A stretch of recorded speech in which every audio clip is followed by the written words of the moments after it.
Benny langsung masuk kamar, ngunci pintu dan dia berusaha. Astaga, apa yang ku tengok tadi? Apa yang ku tengok? Nggak, ini pasti cuma hayalan aku, aku halusinasi nih. Aku halusinasi nih, terbayang-bayang sama aku mungkin ini. Nggak mungkin aku salah lihat itu.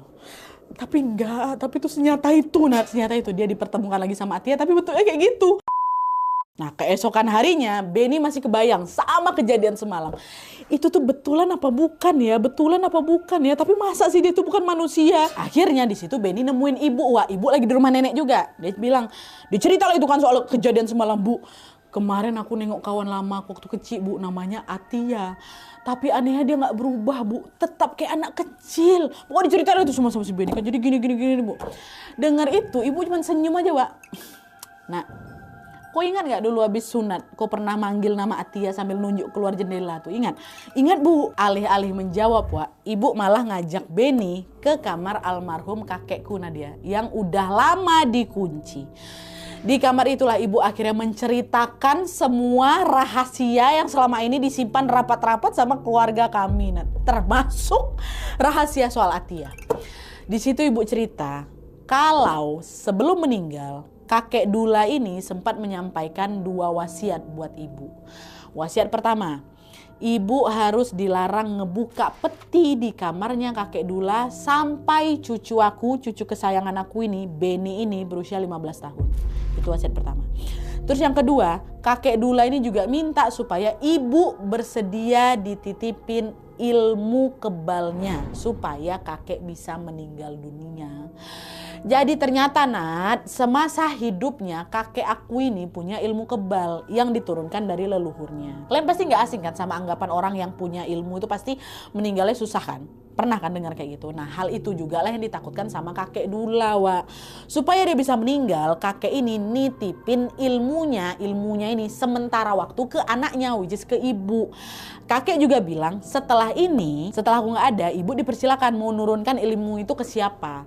Tapi sampai sekarang ibu tuh belum ngasih keputusan soal itu. Kakekmu nitipin sesuatu sama ibu. Ibu juga nanti akan menurunkan sama siapa. Tapi ibu gak tahu, ibu belum tahu mau kasih sama siapa gitu kan. Selain ngomong soal wasiat, ibu ini juga ngebuka lah itu peti peninggalan kakek Dula kan. Pas dibuka, peti itu ada macam benda-benda tajam. Wah, ada keris, ada badik, dia ada panah, ada peluru. Dan ada juga sebuah buku catatan yang ditulis pakai ejaan lama. Dan di dalam buku catatan itulah semua hal-hal tentang keluargaku termasuk tentang Atia tertulis dengan rapi. Jadi kakek aku tuh suka mencatat sesuatu orangnya. Nah, buku catatan itu adalah bukan punya kakek awalnya, Wak. Awalnya buku catatan ini punya bapaknya kakek Dula, which is buyutnya aku, namanya Opa Ido ya.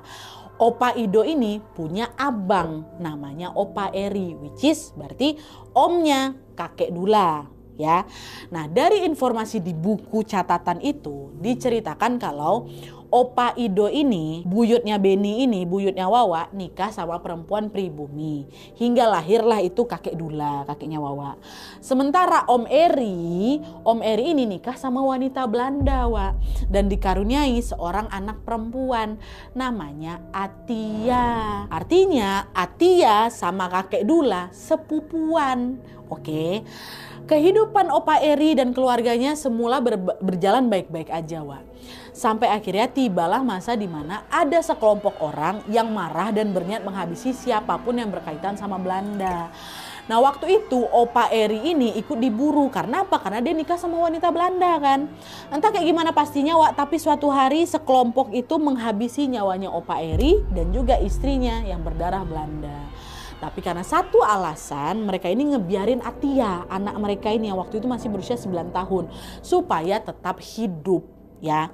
Nah, setelah orang tuanya Opa Eri sama istri ini meninggal, Atia diasuh lah sama Opa Ido, bapaknya kakek Dula. Karena anaknya ini karena mereka seumuran, Atia sama kakek Dula akrab, Wak. Langsung mereka ini lengket kali lah, memang betul udah macam saudara kandung, bukan sekedar saudara sepupu aja, udah dekat kali. Tapi sayangnya kebersamaan kakek Dula sama sama Atia itu nggak berlangsung lama, karena di usianya yang baru menginjak 11 tahun Atia meninggal dunia. Karena apa? Karena penyebab yang tidak diketahui pasti. Ada yang memang dari mama aku bilang, ada yang bilang Atia ini meninggal karena sakit, ada juga yang percaya dia itu meninggal gara-gara disantet. Ya karena mereka ada dekat kali Atia sama kakek Dula, waktu Atia ini meninggal terpukul lah kakek Dula ini.